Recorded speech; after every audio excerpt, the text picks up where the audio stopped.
আসসালামু আলাইকুম এভরিওয়ান। আপনার মোবাইলের প্রাইভেসি নিয়ে চিন্তিত?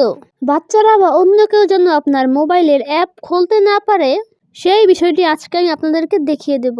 সেটিংসে গিয়ে কীভাবে খুব সুন্দরভাবে অ্যাপস লক করবেন। কোনো প্রকার অ্যাপস ইনস্টল করার কোনো প্রয়োজন পড়বে না। আপনারা সেটিংসে গিয়েই খুব সহজে আপনার মোবাইলের অ্যাপসগুলো লক করতে পারবেন, কোনো থার্ড পার্টি অ্যাপস ছাড়াই। তো চলুন আমি আপনাদেরকে সম্পূর্ণ প্রসেসটি স্টেপ বাই স্টেপ দেখিয়ে দিচ্ছি।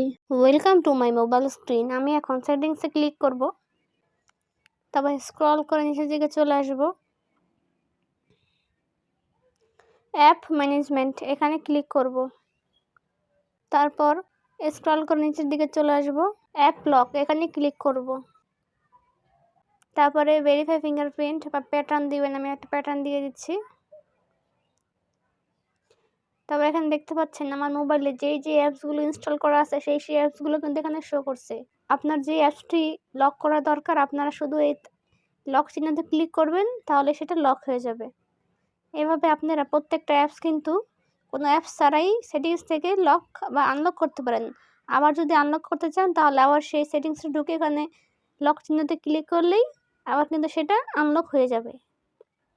তো এই ছিল আজকের ভিডিওটি ভালো লাগলে অবশ্যই লাইক, কমেন্ট, শেয়ার এবং সাবস্ক্রাইব করতে কিন্তু ভুলবেন না বন্ধুরা। আসসালামু আলাইকুম।